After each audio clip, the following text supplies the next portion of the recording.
The standard of truth has been erected. Никакая грешная рука не сможет остановить эту работу. Perseguições podem levantar-se. Ang kasinungalingan ay maaaring manira. Ay olo pumoni aletswa.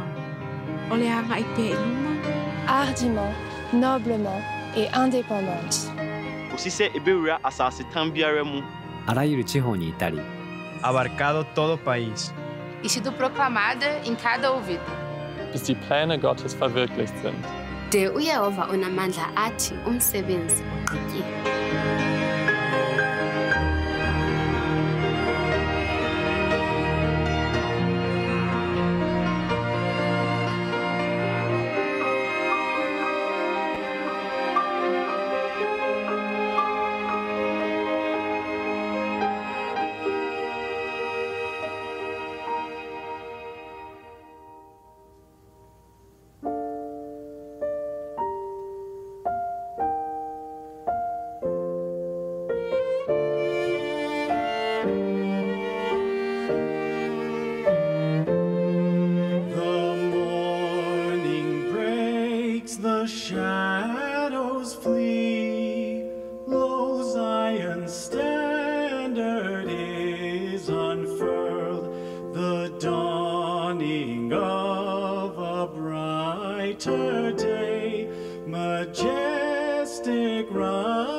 Clouds of error disappear before the rays of truth divine, the glory bursting from afar, wide o'er the nations soon will shine.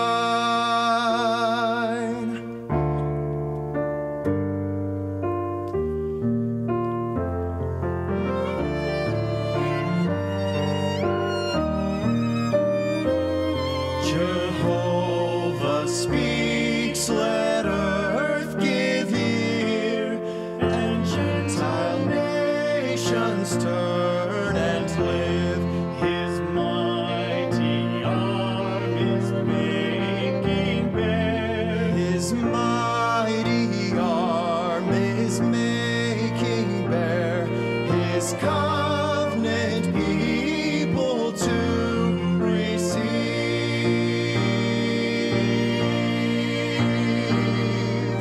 Angels from heaven and truth from earth have met and both have record borne. The Zion's light is bursting forth. The Zion's light is bursting forth to bring her ransomed children home.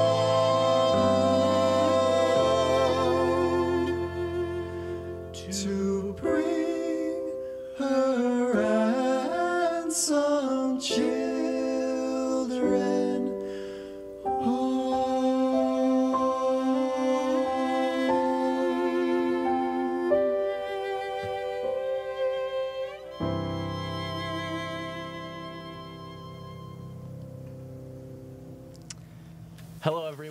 Bonsoir tout le monde, je m'appelle Spencer. Et je m'appelle Mel. Bienvenue à la veillée mondiale des jeunes adultes. On est vraiment content de ce que nous venons d'entendre et donc l'hymne qui s'intitule le Morning Breaks. Et ils étaient accompagnés par Sœur Sander et les Bradshaw. La veillée de ce soir est un face-à-face consacré au rétablissement de l'Évangile. Et bien sûr, nous sommes reconnaissants particulièrement d'avoir avec nous Frère Cook du Collège des 12 Apôtres, qui donc préside cette transmission. Et puis nous avons avec lui Sœur Holbrook et Frère McGraw. Elder Cook, Kate et Matt, c'est merveilleux de vous avoir avec nous ce soir. Merci. Nous souhaitons la bienvenue aussi à leurs épouses qui sont là ce soir. Ce soir, nous sommes à Nauvoo, dans l'Illinois. Juste derrière nous se trouve le splendide temple de Nauvoo. Et à l'ouest se trouve la rivière Mississippi que les Saints ont traversée au début de leur marche pionnière vers l'ouest. Alors, nous allons commencer par une prière d'ouverture que Brett Hansen va nous offrir.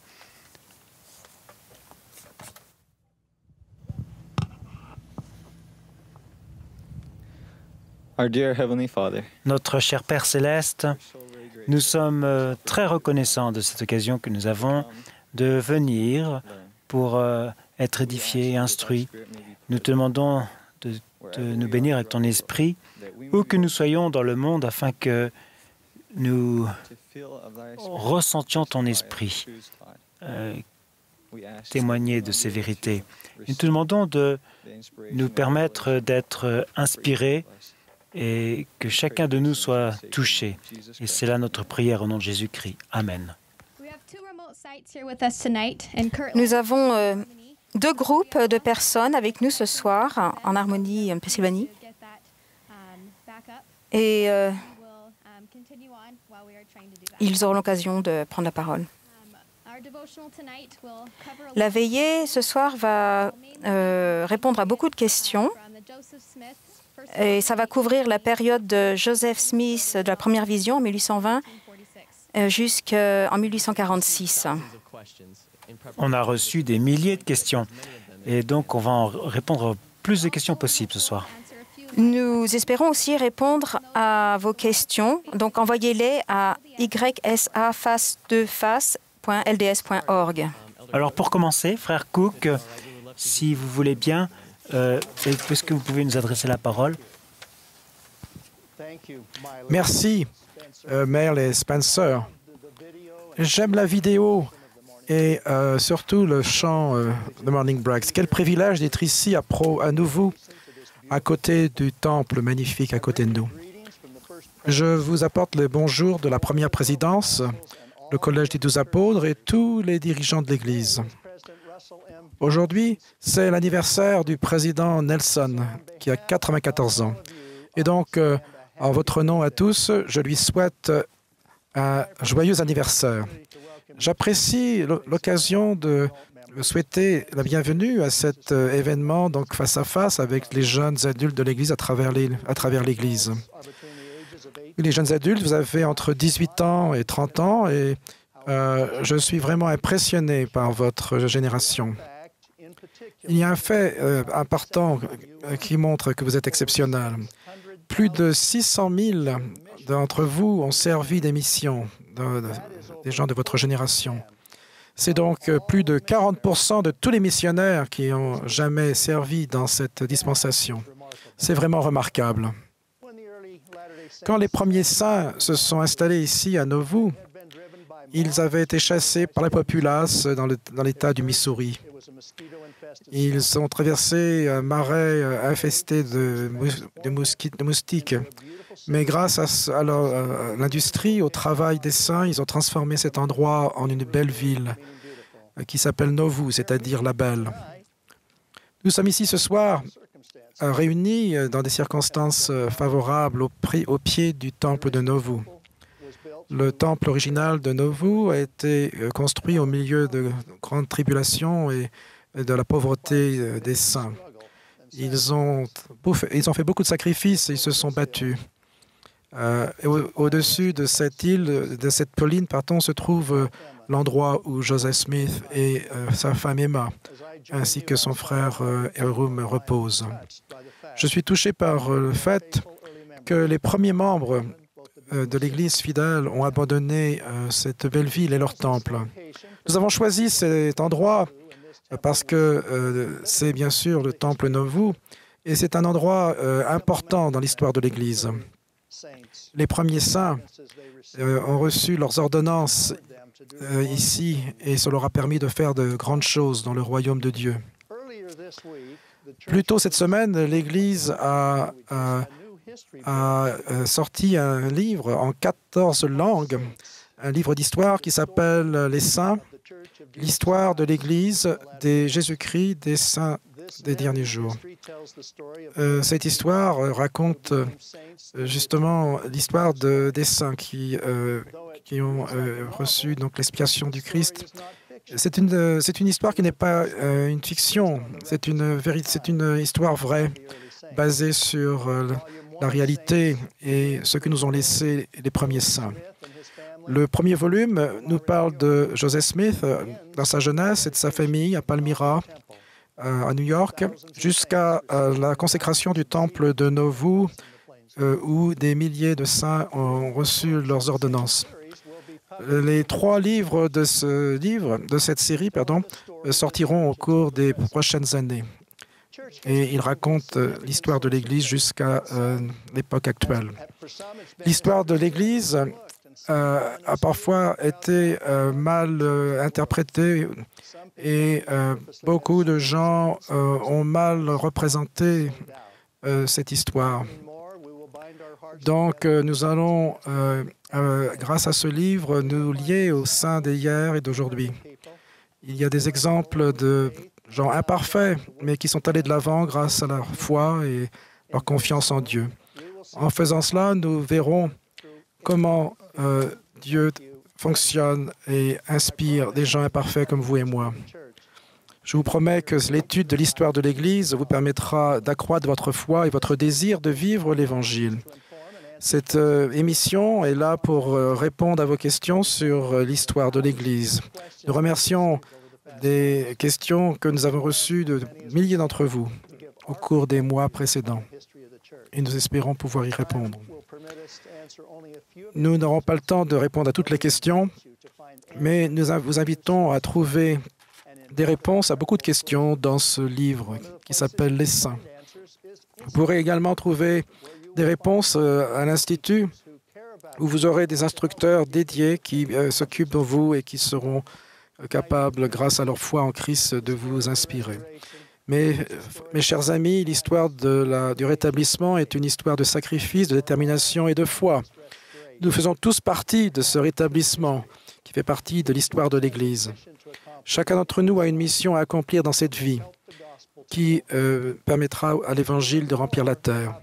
Alors que nous apprenons plus sur les saints du passé, nous serons renforcés pour remplir nos missions, notre propre mission en tant que fils et filles de Dieu.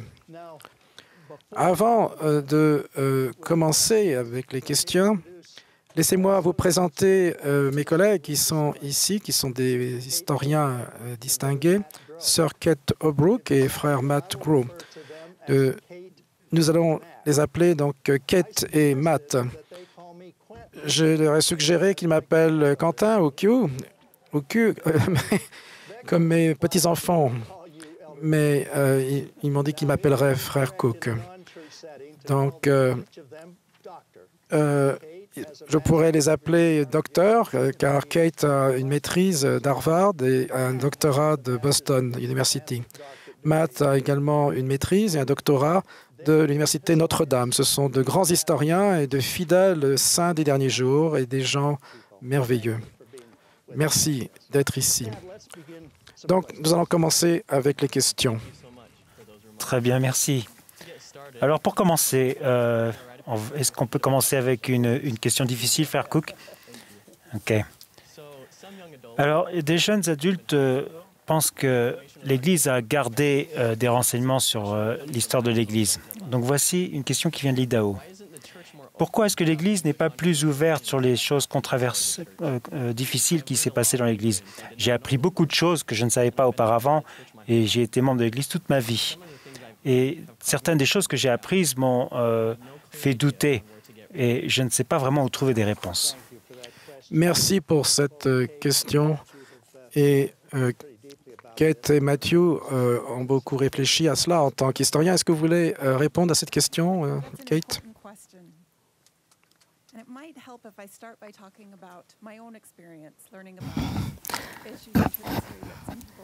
Il y a des questions, des problèmes dans l'histoire de l'Église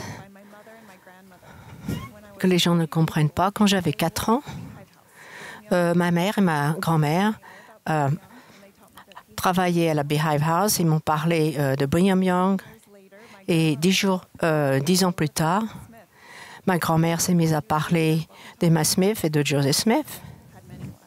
Et elle m'a dit que Joseph avait eu beaucoup de femmes. Donc, j'ai appris de très bonne heure ces questions qui ennuient les gens. Et j'ai toujours été intéressée par l'histoire de l'Église. Et je suis contente de pouvoir en parler aujourd'hui. J'essaie d'expliquer que l'Église n'a pas caché ces choses. Mais c'est qu'on n'a pas vraiment mis beaucoup d'importance sur ces choses. Il y a très longtemps, il y avait un article dans le magazine L'Ami de l'Église qui parlait de la pierre de révélation, mais j'avais 2 ans, je ne pouvais pas savoir, je ne pouvais pas connaître. J'ai appris à avoir un équilibre d'harmonie avec l'Évangile et aussi d'avoir une relation personnelle avec mon Père céleste. Je sais aussi que pour certaines personnes, et pour répondre à la question de votre ami, que de découvrir quelque chose que vous auriez dû savoir il y a très longtemps. J'espère que cette expérience pour les gens vont devenir quelque chose, en fait, une réalité. Nous allons avoir aussi des sujets de discussion sur les doctrines.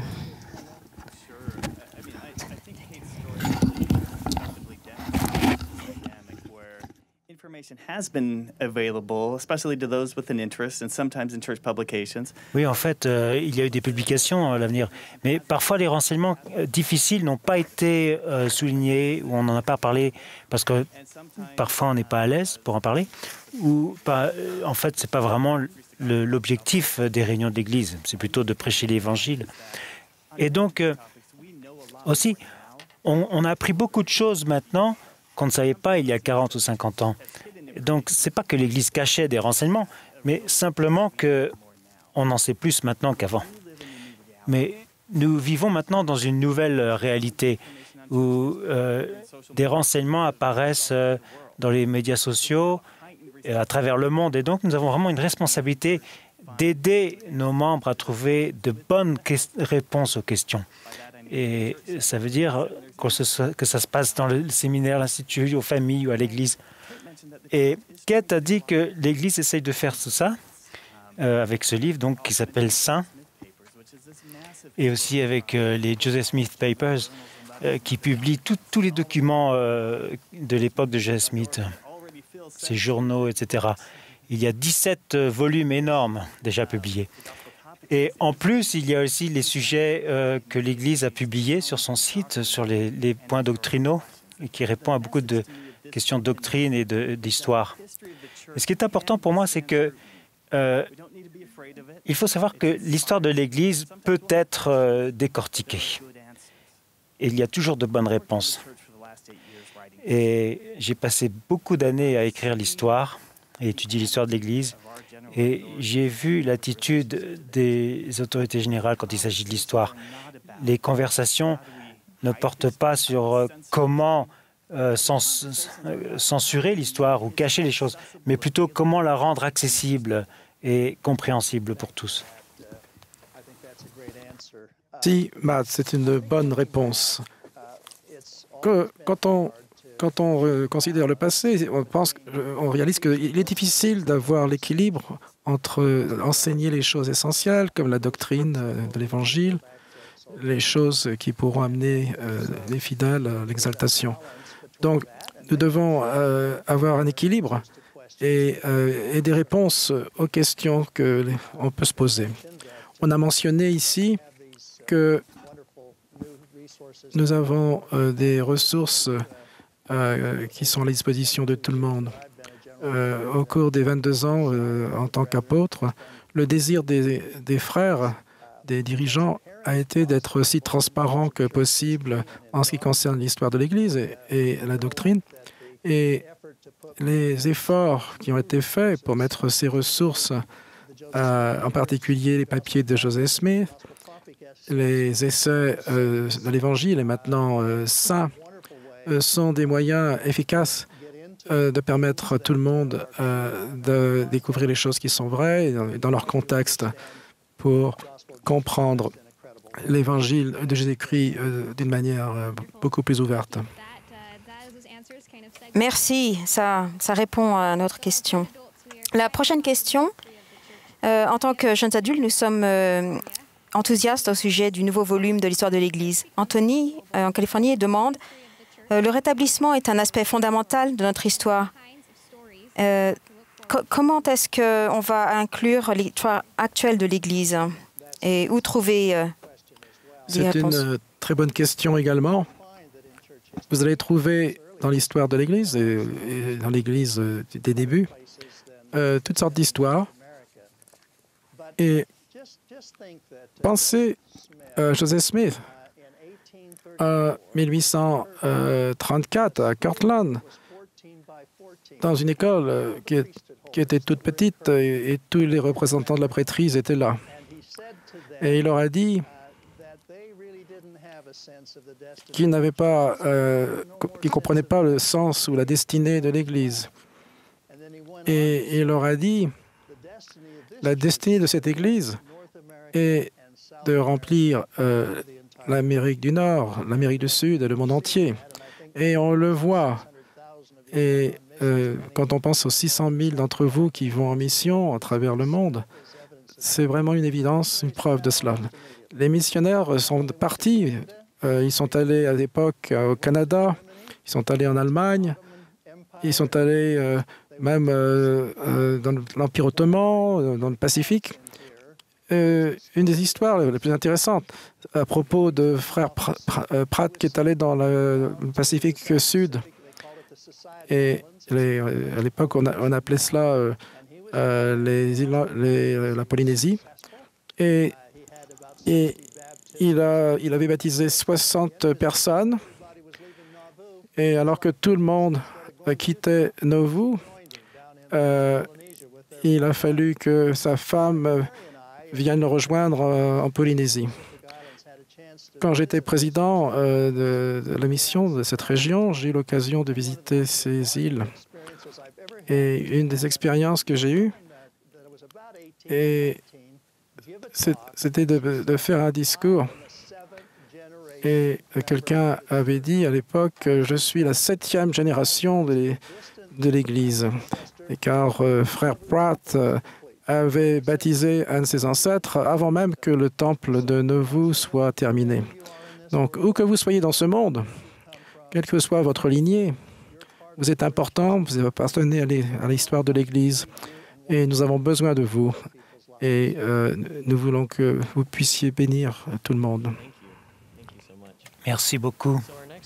La question suivante, vous avez parlé on est dans une époque d'information et en fait la question suivante y a trait. Il n'est pas facile de savoir en quoi faire confiance. Donc Tanika en Utah a demandé « On vit dans un monde où Google a une réponse à toutes les questions. Mais est-ce qu'on peut faire des recherches sur l'histoire de l'Église en trouvant des réponses fiables ?» Et un autre du Paraguay a dit oui, quelles sont les bonnes ressources en ligne pour trouver Alors là, je crois que c'est à vous de répondre.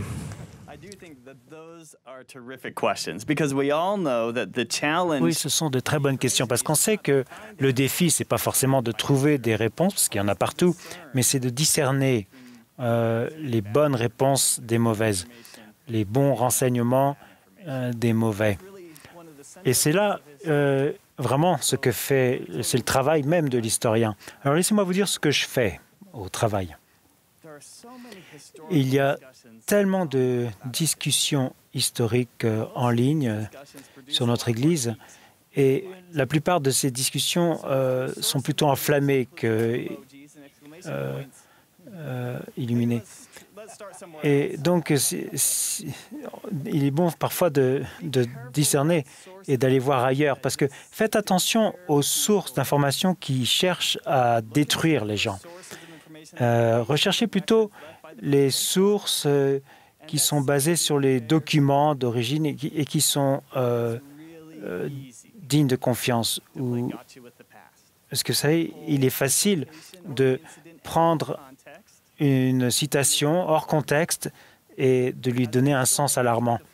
En tant qu'historien, j'essaie de faire ce qu'a dit un novelliste, un auteur anglais. Il a dit « Le passé est un pays étranger. Il faisait les choses différemment là-bas. » Et c'est vrai, on ne veut pas être un touriste qui ne comprenne pas. On veut essayer plutôt de comprendre le contexte, la culture de l'époque. On veut faire preuve de patience avec ce qui nous paraît être des fautes de leur part. On veut être humble par rapport aux limites de notre propre connaissance et surtout avoir un esprit de charité quant au passé.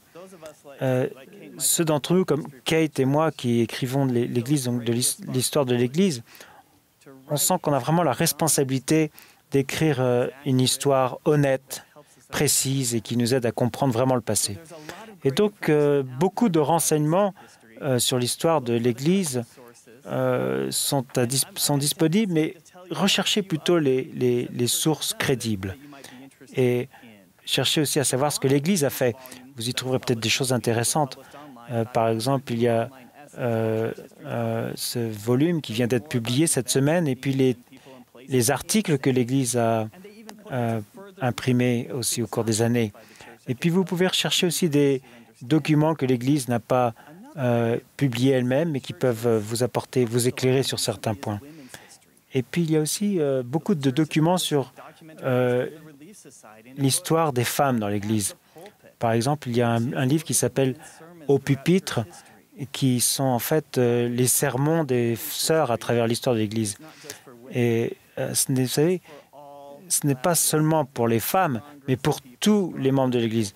Nous sommes plus forts en tant que groupe unis, plus unis dans notre culture si nous écoutons la voix des femmes du passé. Et puis, Frère Cook a également fait part du fait que nous sommes une Église globale. Alors, j'aime beaucoup l'Église, j'aime beaucoup ces histoires donc, de missionnaires à travers le monde. Vous pouvez regarder des vidéos à ce sujet, lire des histoires sur les saints au Ghana, en Afrique du Sud, au Brésil, en Hollande, en Allemagne, etc. Et tous ces renseignements, pour la plupart, en fait, se trouvent dans votre poche. J'espère, en tout cas, dans votre poche. Et allez dans la section de l'histoire de l'Église, dans la Gospel Library, et recherchez les sources qu'on y trouve. Vous verrez, vous y trouverez de la joie, de l'inspiration, et vous en apprendrez davantage sur l'histoire de l'Église. Merci beaucoup, Matt. Laissez-moi dire quelques mots. Nous savons que votre génération est très bonne. Vous utilisez l'Internet et beaucoup d'autres outils facilement pour obtenir des informations. Mais il y a deux zones en politique et en religion où les choses ne sont pas toujours vraies. Il y a beaucoup de misinformations et les choses sont parfois déformées. Donc, nous vous encourageons à aller à des sources fiables. C'est pour ça que nous avons publié ce livre, Les Saints. Il a été écrit, ce livre, comme un récit, ça se lit comme un roman, mais ne vous y trompez pas. Tout cela est basé sur des faits. Si on vous dit « il a plu », il a plu.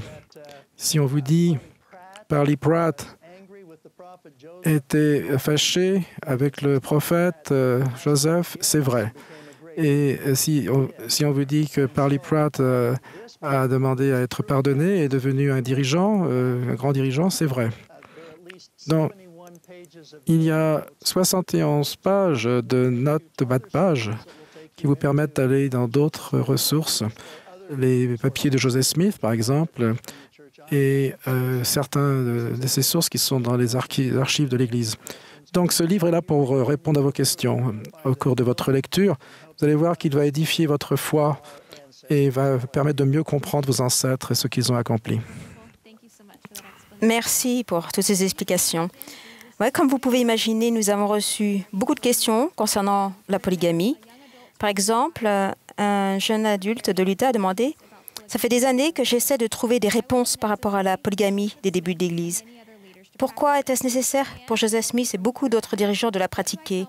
Et Morgan, Floride, ajoute « Qu'est-ce que je peux répondre à ma famille quand on m'interroge sur la polygamie des débuts de l'Église ?» La réponse « On ne pratique plus la polygamie aujourd'hui » ne les satisfait pas, généralement. Est-ce que je peux vous demander de vous répondre à cette question? Bonne question. J'ai très bien étudié la polygamie. En fait, je suis une descendante. J'ai des arrière-grand-mères qui faisaient partie de l'époque de polygamie. 2 d'entre elles s'appelaient Sarah. Ce n'était pas facile. L'une d'entre elles, c'était la 7e femme. Elle n'a pas reçu le soutien financier pour avoir sa famille. L'autre arrière-grand-mère, c'était la première femme. En fin de compte, elle disait que c'est la 2e femme qui avait l'occasion de voyager et de passer plus de temps avec le prophète. Pour moi, c'est un honneur de descendre de ces 2 femmes qui s'appelaient Sarah et de leur mari, car elles sont des grands exemples et elles m'ont aidé à concentrer ma vie sur la foi et leur exemple m'a enseigné de faire un pas en avant, jour par jour, avec la prière, dans mon esprit, et de voir une perspective dans un milieu culturel et historique pour le comprendre. Dans les 2 Mormons, en le 2e chapitre de Jacob, verset 30, on parle de la polygamie. Jacob dit, c'est le souhait, la monogamie, c'est le souhait du Seigneur. Mais il y a quelques exceptions quand le Seigneur nous demande de faire la polygamie. C'était donc une exception très rare, le fait que Joseph avait été conseillé par le Seigneur de pratiquer la polygamie. Il ne voulait pas le faire. Et il a essayé de repousser cette idée. Il a ignoré ce principe pendant des années. Mais enfin, il était forcé de le faire, de pratiquer, parce qu'il voulait être obéissant au Seigneur. Et il a essayé dans les années 1835, mais c'est vraiment en 1841 que progressivement, il a commencé à parler de la pratique de la polygamie parmi ses associés. Et naturellement, ils étaient choqués. Et ils lui ont demandé en prière, ils ont prié pour pouvoir comprendre pourquoi ils devaient le faire. Et ils ont reçu des témoignages personnels que oui, c'est ce qu'ils devaient faire, qu'à cette époque, pour eux, c'est ce qu'il fallait faire. Est-ce qu'il a été pratiqué pendant longtemps, à peu près 15 ans? C'est une chose que les gens pouvaient choisir. On n'a pas de chiffres, on n'a pas de statistiques correctes. Et c'est un peu compliqué. Donc, les historiens essaient de savoir combien de personnes vraiment ont pratiqué la polygamie, mais on sait que c'était la minorité qui le faisait. Et ces personnes qui l'ont fait étaient les membres de l'Église étaient très dévoués. Donc, en 1890, Wilford Woodruff a déclaré le manifesto pour terminer la pratique de la polygamie. Et quand des personnes ont entendu ça, ils étaient très soulagés parce que c'était quelque chose de très dur à faire. Ils se sont réjouis. Et d'autres personnes qui l'ont entendu étaient tristes. Ils ont pleuré parce qu'ils avaient vraiment le témoignage de ce principe. Par certains parmi vous se posent des questions. Comment est-ce que le passé, qu'est-ce qui va se passer dans l'au-delà? Est-ce que ce sera pratiqué dans l'au-delà? Nous savons que la monogamie, c'est la règle et que la polygamie, c'est l'exception. Et notre dirigeant d'Église nous ont dit que la polygamie, ce n'est pas nécessaire pour être exalté ou pour recevoir une gloire éternelle. En tant qu'historienne, Et en tant que membre de l'Église, j'ai ressenti que c'est vraiment important, bien que je sois reconnaissante que la monogamie, c'est la règle, mais je ne vais pas mettre de côté ces témoignages d'obéissance totale de nos ancêtres qui ont mis ça en pratique parce qu'ils avaient le témoignage que c'est ce qu'ils devaient faire. Merci. Matt, est-ce que vous vouliez ajouter quelque chose? Kate nous a donné beaucoup de choses sur lesquelles penser. Il faut se souvenir que la plus grande majorité des saints des derniers jours ont vécu dans des familles monogames. Et ça rejoint ce que disait Kate, que les dirigeants de l'Église et les Écritures nous indiquent que la polygamie est une exception. Et pour le dire autrement, les dirigeants de l'Église nous ont enseigné qu'un couple monogame, scellé au temple et fidèle à leurs alliances, recevra toutes les bénédictions de l'exaltation et de la vie éternelle. Et j'ai lu vos questions, vous en aviez beaucoup sur la pratique de Joseph Smith dans la polygamie. On n'a pas le temps de répondre à toutes ces questions ce soir, donc lisez les essais de l'Église et le livre Les Saints. On y voit que l'histoire n'est pas racontée seulement à travers l'expérience de Joseph Smith et des hommes, mais aussi des femmes, Emma Smith et tout un tas d'autres femmes qui ont vécu la polygamie, et enfin dans des familles polygames. Ce que je dirais tout d'abord, c'est que nous savons qu'à l'époque, il y avait une distinction entre le scellement pour le temps et l'éternité, et qui avait donc qui voulait dire qu'on vivait ensemble dans cette vie, mais aussi le scellement pour l'éternité, que c'est un scellement donc que pour dans l'au-delà. Et beaucoup de ces mariages donc tombaient dans cette catégorie des scellements pour l'éternité seulement. Et ça a donc créé des liens dans les familles dans l'au-delà, il semble.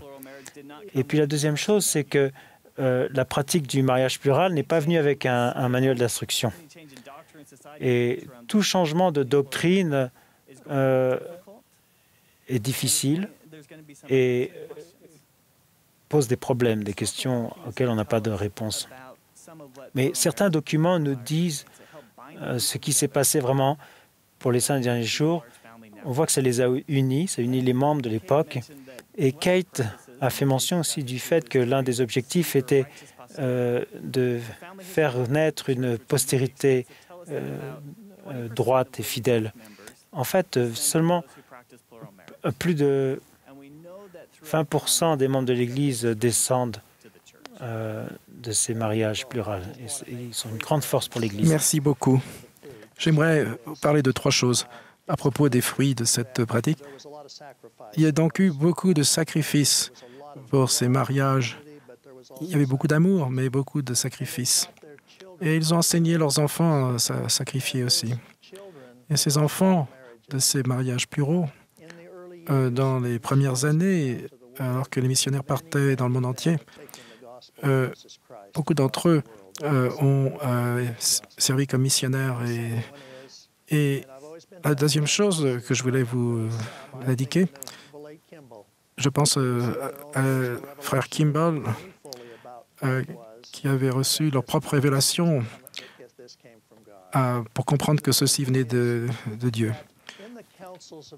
Dans les conseils de l'Église, les seniors, les conseils supérieurs, il y a le sentiment que la polygamie a été pratiquée et ça a servi un but. Ce but a été accompli. Il y a bien sûr des réponses qui sont sans réponse. On n'a pas des révélations sur tous les détails. On en parlait il n'y a pas longtemps. Lorsque le millénium arrivera, et pendant 1000 ans, on aura besoin de 1000 ans pour avoir toutes ces réponses. Mais je voudrais que vous sachiez que notre Père Céleste a un plan parfait et que son plan est un plan du bonheur et que nous avons un Sauveur qui a fait tout pour nous et nous pouvons lui faire confiance. Merci. Merci. La question suivante a trait à la première vision du prophète Joseph Smith. Brooke d'Idaho a demandé pourquoi est-ce qu'il y a des versions différentes de sa première vision et qu'on utilise celle qu'on utilise. Il y a en effet quelques petites différences entre les différentes versions de la première vision. On va demander à Matt de répondre à cette question. Eh bien, c'est une question importante, bien sûr, puisque la première vision est importante pour nous les 5 derniers jours. Joseph Smith a fait rapport 4 fois donc, de cette vision. Et il y a des différences dans chaque version, des détails différentes. Et en 1838, il a fait une version pour expliquer pourquoi l'Église était si importante. Et c'est pour ça qu'on l'utilise, c'est celle qu'on utilise. Et en gros, l'histoire est la même, mais il y a des différences dans chaque version. Ce n'est pas surprenant, vraiment. Si ces versions étaient toutes les mêmes, je trouve que ce serait bizarre, parce que ce n'est pas comme ça que marche la mémoire. On le voit dans l'histoire, d'ailleurs, ou dans les Écritures, par exemple, la vision de Paul sur la route de Damascus. Des fois, j'y pense comme ça, en ces termes. Imaginez que vous racontiez l'histoire de votre rencontre, la rencontre avec votre époux, dans 4 façons différentes, à 4 occasions différentes. La première fois, peut-être dans votre journal. La deuxième fois, vous avez une vidéo où vous racontez l'histoire à des amis. Et puis la troisième, vous la racontez à votre fille de 12 ans. Puis la 4e fois, peut-être à vos arrière-petits-enfants ou petits-enfants, à votre 50e anniversaire de mariage. Donc 4 versions différentes pour 4 objectifs différents, 4 situations différentes. Est-ce qu'il y aura des différences? Certainement. Et ce qu'il faut aussi garder à l'esprit, c'est à quel point il est difficile de capturer comme ça dans une langue, en parole, une expérience aussi sacrée et spirituelle. Pour lui, c'était une prison, le langage. Imaginez l'expérience la plus sacrée que vous ayez eue. Et dites-nous, est-ce que c'est facile à mettre en mots? Et plutôt que d'être troublé par ces 4 versions, je trouve qu'on devrait plutôt les célébrer le fait qu'on en ait plusieurs, parce qu'elles nous donnent à chaque fois des détails différents et des perspectives différentes. Et puis, si vous avez des questions à ce sujet, il y a un article publié sur le site de l'Église, et lisez ces articles. On y trouve les 4 versions différentes, et mon expérience, c'est que si vous le faites, vous aurez davantage d'appréciation pour ce qui s'est passé ce jour-là. Merci, Matt. Vous avez couvert le sujet parfaitement. J'aimerais vous dire que vous le savez aussi que Joseph Smith a vu le Père et le Fils et il a rétabli l'Évangile et l'Église. Merci. Nous essayons de joindre Kirtland. Nous avons quelqu'un donc qui va poser la question, qui a posé la question, et la question est: nous savons que les saints ont traversé beaucoup de grandes difficultés pour construire le temple de Nauvoo, de Kirtland, pour qu'ils puissent recevoir les révélations du Seigneur et les clés de la prêtrise. Comment est-ce que nous pouvons... Merci, je suis content qu'elle ait envoyé cette question. C'est une question significative. Et j'aurais aimé, alors que nous regardons l'histoire de l'Église de ses débuts, on sait que Kirtland était très importante. Ici, à Kirtland, une des choses qui s'est passée, c'est la consécration du temple de Kirtland. Nous avons un récit dans la section 190 de Doctrine et Alliance, et il y a une prière de consécration et que Joseph Smith avait dit. Et dans cette prière, on nous dit que Dieu a accepté le sacrifice qui a été fait. et que ce temple était satisfaisant aux yeux du Seigneur. Joseph Smith et Olivier ont eu une vision à propos de Pâques et le Seigneur leur est apparu et il a accepté sa maison. Et il a dit aux saints qu'ils devraient se réjouir, car il s'était sacrifié, il a fait des sacrifices pour édifier cette maison du Seigneur. Et après cette vision, il y a 3 anciens prophètes qui sont venus. Moïse, et il a rétabli les clés du rassemblement d'Israël, et Élias, qui a dédié la consécration de l'évangile d'Abraham. Et le 3e, c'était Élie, le prophète, qui a introduit le pouvoir de scellement pour lier les femmes à leurs maris et les parents à leurs enfants. Et les rétablissements de ces clés sont vraiment essentiels pour... nous avons bien sûr besoin du livre de Mormon, mais nous avons besoin de ces ordonnances, nous avons besoin de ces clés. Donc le temple de Kirtland est remarquable de ce point de vue-là, comme on le dit dans la section 190. Et ces clés, et ces clés donc vraiment importantes, sont vraiment importantes aux yeux du Seigneur et pour l'œuvre du Seigneur, l'œuvre du temple. Donc cette question est essentielle. Kirtland est au centre de la question. Est-ce que vous avez autre chose à ajouter? Non, amen, simplement.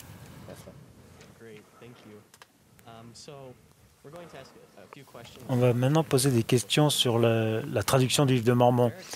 Derek, au Canada, a demandé est-ce que Joseph Smith a traduit des plaques d'or ou est-ce que c'était simplement de la révélation? Et quel est le rôle de l'Urim et Thummim dans la traduction du livre de Mormon? Très bonne question. Kate, je vous donne cette question difficile. Merci. Vous pouvez me passer un livre de Mormon, Matt, s'il vous plaît? Ça, c'est la première édition du livre de Mormon. Nous savions que nous allions avoir beaucoup de questions sur la traduction. Donc, on va essayer de faire une petite démonstration ce soir. Vous savez quel est le prix de cette première édition? Quand on l'a donné à Kate, ça allait, mais je ne sais pas si vous saviez le prix de cette édition. Ça me rend très nerveuse maintenant. Joseph Smith nous dit que dans cette édition, et dans celle que vous avez maintenant, qu'il a traduit le livre de Mormon par le don du Saint-Esprit et de Dieu. Celui-ci a beaucoup plus de détails. Mais c'est ce qu'il nous a dit, que sa traduction, ses expériences étaient sacrées, très personnelles, et il ne nous a pas donné beaucoup de renseignements. Mais heureusement, il avait des scribes, il avait des amis qui nous ont donné un peu plus de détails sur la traduction et comment ça s'est passé. Nous savons qu'il a commencé d'une manière très intellectuelle. Il a regardé, il a étudié les différents caractères. Il les a étudiés et il a envoyé ces caractères à ses experts qui ne voulaient pas l'aider. Il a décidé que ça ne marchait pas. Donc, il a essayé une manière de révélation. Donc, il a utilisé le Urim et Thummim et la pierre de révélation pour l'aider pendant la traduction. Donc, c'était, on peut dire, traduction et révélation en même temps. Le Urim et Thummim, vous avez probablement lu que ça avait été enterré avec les plaques. Donc, Moroni lui a donné le Urim et le Thummim en même temps que les plaques, alors que la pierre de révélation, c'est quelque chose qu'il a trouvé lui-même plus tard. Donc, il a utilisé les deux. Peut-être qu'il a utilisé la pierre de révélation un petit peu plus souvent. Et Emma, qui était l'un des scribes, nous raconte que quand il s'asseyait, il ne demandait jamais « Où est-ce que je me suis arrêté ?» Il commençait juste à l'endroit où c'était arrêté auparavant. Nous savons, peut-être ça c'est quelque chose d'intéressant pour vous.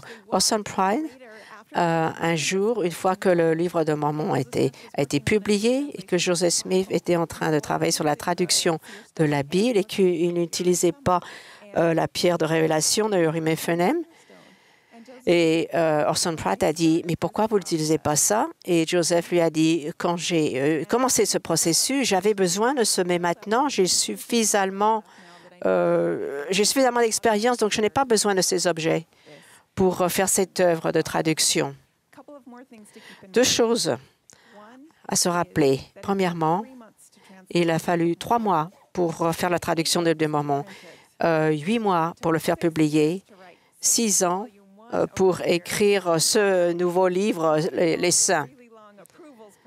Naturellement, avec la bureaucratie, ça prend beaucoup plus de temps pour être accepté. Et aussi, si vous voyez une page de son journal intime personnel, vous allez savoir qu'il a barré des mots, il a mis des notes. Et quand vous voyez des pages où c'était complètement dicté, dans le livre de Mormon, c'est une prose parfaite. Il n'y a pas d'erreur. Donc, c'est une chose intéressante.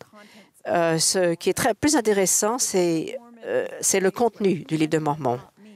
Par exemple, quand le roi Benjamin dit que c'est plus important d'être bon que de faire des jugements.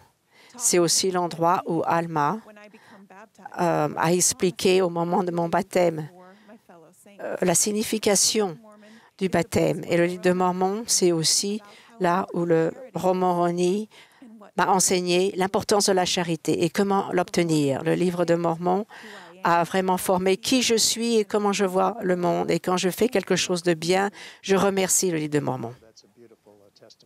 C'est un très beau témoignage. Merci beaucoup, Kate. Matt, est-ce que vous voulez ajouter quelque chose? Je me demande, je pense que là où vous avez terminé, c'est que, bien sûr, c'est d'avoir un témoignage personnel du livre de Mormon. Quand j'étais adolescent, mon frère avait 5 ans de plus que moi, et il m'a dit qu'à l'époque, il ne pouvait pas servir de mission parce qu'il fallait être disponible pour le service militaire. Et le président de Temple, le président du PUL, lui a dit... et donc, il est venu à la maison et il a dit à mon père, et il a dit... Et sa réponse est, mon père qui était plus ou moins inactif, mon père a dit, tu te prépares pour aller à l'école de médecine, tu as suivi des cours, et si tu vas en mission, tu seras, si tu vas à l'école médicale, tu seras beaucoup plus utile. Et mon frère s'est assis à côté de moi et on a discuté. Et nous avons conclu qu'il y avait 3 questions qui déterminaient sa réponse à mon père. La première était, est-ce que le Christ est divin, le sauveur du monde? La deuxième était, est-ce que le livre de Mormon est la parole de Dieu? Et la troisième, est-ce que Joseph Smith est un prophète? Et j'ai compris, et comme mon frère avait un témoignage, mais j'ai compris que les réponses à ces 3 questions allaient avoir une influence sur moi pour le reste de ma vie. J'ai prié à ce sujet, j'ai lu le livre de Mormon, et j'ai compris que ces questions étaient essentielles, et j'ai été touché par le Saint-Esprit, et j'ai reçu une réponse favorable à ces questions. Donc, le livre de Mormon et la parole de Dieu, c'est l'aspect le plus important à retenir. Et le fait que Joseph Smith est un prophète, et j'en témoigne. Mon père n'était pas trop mécontent et lorsque mon frère rentrait de l'école, mon père a compris que je pouvais partir en mission. Merci. Comme vous le savez, oui, en tant que jeunes adultes, nous sommes confrontés à beaucoup d'opposition et d'épreuves. Voici la question de Mathias en Argentine. Nous savons que les pionniers ont beaucoup souffert et ont rencontré beaucoup de persécutions, mais ils sont restés forts. Comment pouvons-nous nous appuyer sur ces exemples pour rester fermes face aux afflictions que nous rencontrons? C'est vraiment touchant, nous qui sommes ici, pour répondre à cette question. À propos des persécutions, est-ce que vous pourriez en parler? Vous ne pouvez pas le voir, mais moi, je peux regarder la rivière le Mississippi et je me souviens quand Emma essayait de s'échapper des persécutions en Missouri et que la rivière était glacée et que les gens ne pouvaient pas la traverser avec toutes les affaires qu'ils avaient dans les wagons, que c'était très dangereux de la traverser à cette époque, et que Emma avait un enfant de 6 ans près d'elle, qui s'accrochait à elle, un autre enfant de 2 ans et un bébé dans les bras. L'une des scribes de Joseph Smith lui avait fait quelque chose qu'elle pouvait mettre comme un jupon. Et dans ce jupon, sous la jupe, elle avait donc gardé la première copie du livre de Mormon et qu'elle devait traverser cette rivière froissée avec les documents et ses enfants, et c'est tout ce qu'elle avait. Et d'avancer un pas après l'autre, en espérant qu'elle n'allait pas tomber et qu'il ne lui arriverait rien. Ça, c'est le genre, c'est le signe ultime, la preuve ultime de courage. Quand il faut que vous fassiez quelque chose avec votre foi, vous faites ce que vous devez faire, un pied devant l'autre. Merci, Kate. Hier, pour me préparer spirituellement à cette expérience, ma femme et moi, nous avons décidé de commencer à la prison de Liberté à Kansas City, à Far West également, et suivre la route que les saints avaient suivie pour fuir le Missouri et venir ici à Nauvoo. Et ensuite, nous sommes allés à Carthage aussi, où le Sauveur a péri. C'était vraiment touchant. Et nous sommes ici à Nauvoo, mais l'ordre d'extermination a été signé dans le Missouri. Les membres ont dû partir. À peu près 8 000, 5 000 ont quitté le Missouri pour aller vers Nauvoo. C'était pendant l'hiver, c'est pour ça qu'on parlait de la glace. Et Joseph était dans la prison de Liberté et il était désespéré car les saints souffraient et il pensait qu'il les abandonnait. C'était vraiment une période très difficile dans cette prison. Et quand je l'ai vu hier, cette prison, j'ai été touché au fond du cœur. Et quand on pense à la situation de Joseph avec Hiram dans cette prison, et dans ces circonstances difficiles, alors qu'il se sentait abandonné, il a reçu la section 121, 122 de la Doctrine et Alliance, qui sont des révélations poignantes, qui sont très importantes. J'espère que vous aurez l'occasion de les relire. Dans notre livre, on nous raconte cela d'une manière un peu plus brève. Laissez-moi vous lire quelques paragraphes à propos de cette période dans les saints. Les saints, Joseph pleurait,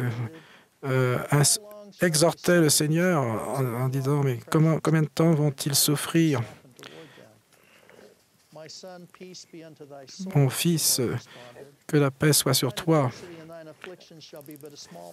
Ton affliction, ton adversité ne sera qu'un moment, et tu triompheras de tout. » Le Seigneur a assuré à Joseph qu'il n'était pas oublié et que les portes de l'enfer s'ouvriraient. Et on lui a dit que toutes ces choses qu'il subissait seraient pour son bien. Et les saints ne pouvaient pas souffrir, d'après lui, plus que lui, car il les aimait. Et il ressentait leur souffrance. Et cette souffrance l'a rempli de miséricorde. Joseph a reçu la promesse de ne pas abandonner et le Seigneur lui a assuré que ses jours ne seraient pas très longs. Donc c'est essentiellement la section 121, Doctrine et Alliance. Si vous avez des épreuves, des tribulations, beaucoup d'entre vous ont des difficultés peut-être, car nous avons notre libre arbitre, mais également parce qu'il y a un adversaire. Vous devez savoir que nous avons un Père aimant et le Seigneur peut nous bénir d'une manière difficile à comprendre. Parfois, j'aime le fait que dans le prochain paragraphe, Ibercy Kimball parle à Joseph et lui indique, il lui donne de mauvaises informations, renseignements. Il parle de la décision de la Cour suprême du Missouri qui devait le libérer. Et finalement, on lui dit qu'il ne sera pas libéré. Et Joseph était amical. Et il lui a dit, faites le nécessaire pour que les saints partent. Quoi qu'il arrive, garde espoir. Même les choses qui te tentent, il faut les fuir. Si tu ne peux pas fuir les choses, si l'opposition est trop forte, il faudra se reposer sur le Saint-Esprit. Et l'exemple de Joseph, dans la prison de liberté en particulier, à propos justement de la fuite des saints, est un exemple de la force que Jésus-Christ lui avait donnée. Je peux en témoigner. Merci. Le temps passe, mais est-ce qu'on peut peut-être poser une autre question avant vos témoignages? Merci. Après notre dernière question, nous chanterons l'Esprit du Dieu Saint, numéro 2 dans l'hymne. Merci de nous avoir suivis, où que vous soyez. Et nous aurons la prière de clôture. Christian de l'Honduras a demandé quel est l'événement du rétablissement qui vous a le plus fortifié et comment peut-on l'appliquer à notre vie? Et Ismaïl du Mexique a demandé qu'est-ce que le rétablissement veut dire pour vous et comment il vous aide? On va prendre chacun notre tour pour répondre et donner notre témoignage. Qui veut commencer? OK, Kate. Il y a beaucoup de choix. La première chose à qui je pense, c'est le Saint-Esprit, le don du Saint-Esprit, d'avoir ça. Et quand Joseph a reçu le don du Saint-Esprit, il ne l'a pas reçu tout de suite quand il a été baptisé. Il a dû attendre plusieurs mois et il a dû redemander et enfin le recevoir, la prêtrise de la Melchizedek et ensuite le don du Saint-Esprit. J'étudie l'histoire des femmes et ce que j'aime vraiment, c'est ce que Sherry Dew a dit quand elle était présidente de la Société de Segrande et Julie Beck. Ces deux femmes ont enseigné que la capacité de comprendre le chuchotement du Saint-Esprit, Shirley Dew appelle ça le langage de la révélation. C'est une des choses que l'on doit développer le plus. Et le président Nelson, dans sa première conférence en tant que prophète, nous a encouragés à apprendre la langue de révélation et nous a rappelé que quand on a une question, de faire une prière et ensuite d'écouter. Et c'est quelque chose que j'ai essayé de mettre en pratique. Et je dois me souvenir qu'il faut absolument que j'entende la réponse. Et je l'écris parce que ces réponses me viennent à l'esprit.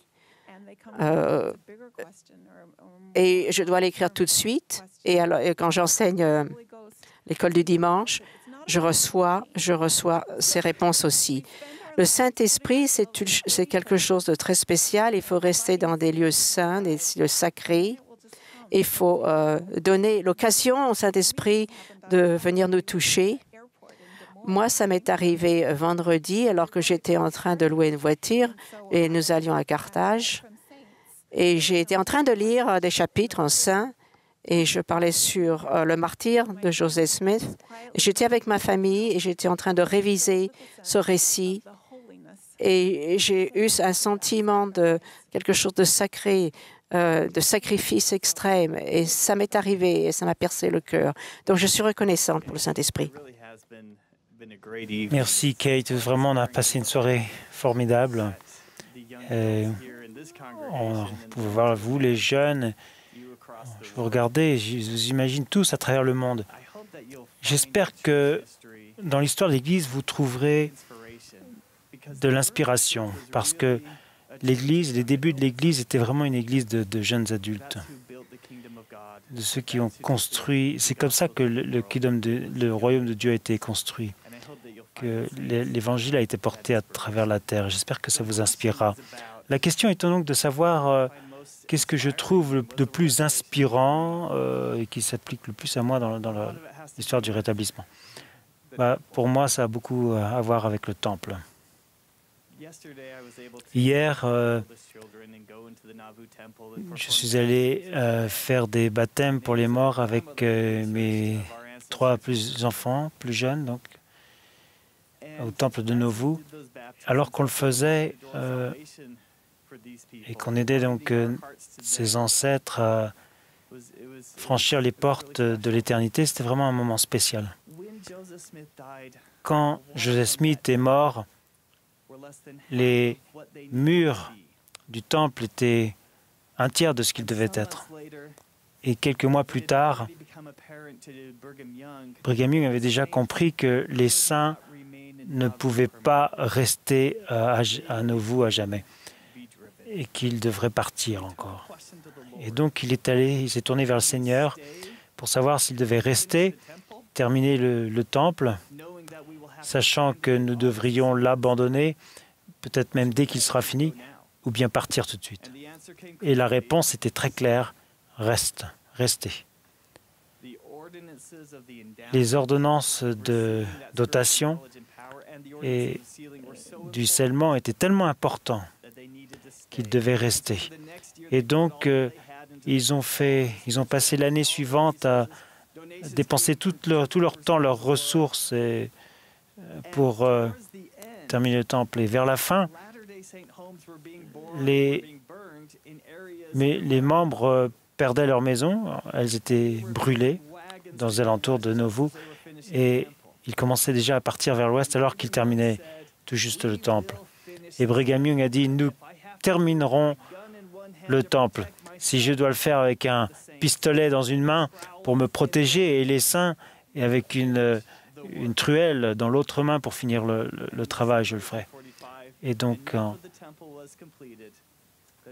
1855, ils ont pu finalement consacrer le temple et commencer à recevoir les dotations et à être scellés en tant que mari et femme dans ce temple. Et ils ont passé les mois suivants à le faire jour et nuit pour préparer chacun donc, à traverser les plaines. Pour moi, c'est vraiment quelque chose de profond, de sacré, que je suis scellé avec ce même pouvoir, avec ma femme Vanessa et nos 4 enfants, mes parents, les générations qui nous ont précédés et les générations qui sont encore à venir. Pour moi, c'est là ce que le rétablissement a rendu possible. C'était vraiment bien exprimé. le cœur de la question qui a été posée. Je pense qu'il y a 3 choses que j'aimerais vous mentionner en ce qui concerne le rétablissement et ce qu'il veut dire pour moi. D'abord, pensez au livre de Mormon, le fait de l'avoir. Pensez donc au fait que c'est un autre témoignage de Jésus-Christ et tout ce qu'il y contient. Toutes ces bénédictions que c'est pour notre génération d'avoir le livre de Mormon, la doctrine qui est enseignée, les principes qui y sont enseignés et également le témoignage du Seigneur qui est exprimé. J'ai eu l'occasion, en tant qu'autorité générale, d'œuvrer sous 3 prophètes, président Hinckley, président Monson et président Nelson. Et j'ai remarqué, lorsque quelqu'un devient le prophète, leur cœur se tourne vers les ordonnances du Temple d'une manière assez évidente. Ils comprennent que c'est vraiment significatif pour nous tous sur la Terre. J'ai eu le privilège d'être ici lors de la consécration du Temple de Nauvoo avec le président Hinckley. Et je me rappelle qu'il était vraiment touché de voir ce temple, et c'était important pour lui, car il voulait que le temple soit proche des gens et que les gens aillent au temple. Le président Monson a continué cette tradition, ce sentiment, et il a reçu la même inspiration du Seigneur que le président Hinckley. Et on l'a vu d'une manière extraordinaire. Et avec le président Nelson en particulier, de voir... On voit que c'est un dirigeant incroyable. Et il a reçu l'autorité du Seigneur. Et il comprend les ordonnances. Le premier discours qu'il a fait dans le temple de Salt Lake, son message principal était « Allez au temple, ayez vos ordonnances, accomplissez vos ordonnances et avancez. Et avancez dans le chemin de l'Alliance.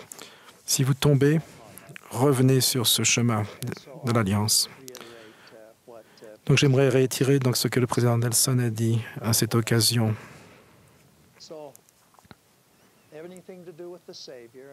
Tout ce qui concerne le Sauveur, le président Nelson est vraiment focalisé sur le Seigneur comme les 12 apôtres. Et pour conclure cette réunion, je voudrais, en tant qu'apôtre, vous témoigner de Jésus-Christ. Je suis un témoin de sa divinité. Je veux vous assurer qu'il guide l'Église, l'Évangile, pour nous bénir tous. J'en témoigne. Je témoigne qu'il vit. Nous sommes vraiment reconnaissants de votre génération. Vous êtes très important. Et les choses que vous avez accomplies et que vous pouvez accomplir. Nous invoquons des bénédictions sur vous, sur votre génération, afin que vous puissiez accomplir les choses que le Seigneur veut que vous accomplissiez. Je témoigne de Jésus-Christ et je le fais au nom de Jésus-Christ. Amen.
visions and blessings of old are returning, and angels are coming to visit the earth. We'll sing and we'll shout with the armies of heaven. Hosanna, Hosanna to God and the Lamb. Let glory to them in the highest be given, henceforth and forever.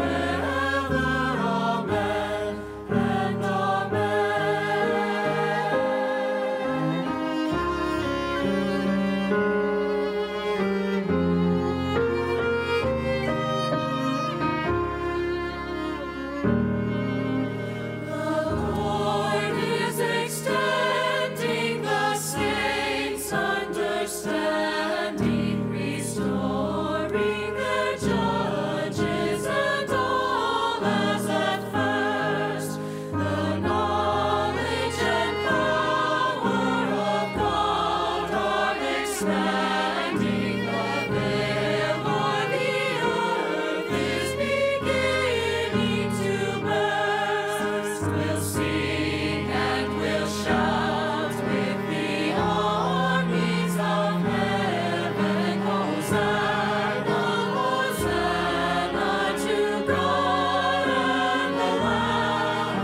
Cher Père Céleste, nous te demandons de nous accorder un bon retour et que nous puissions retenir ce que nous avons entendu ce soir et appliquer dans notre vie. Nous te remercions pour ceux qui se sont déplacés ce soir pour nous enseigner. Nous sommes reconnaissants d'avoir pu nous rassembler. Nous prions pour ceux qui n'ont pas pu venir ou regarder, suivre en ligne. Nous te prions, Père, encore de nous protéger sur les routes et dans nos vies. Et c'est notre prière, en nom de Jésus-Christ. Amen.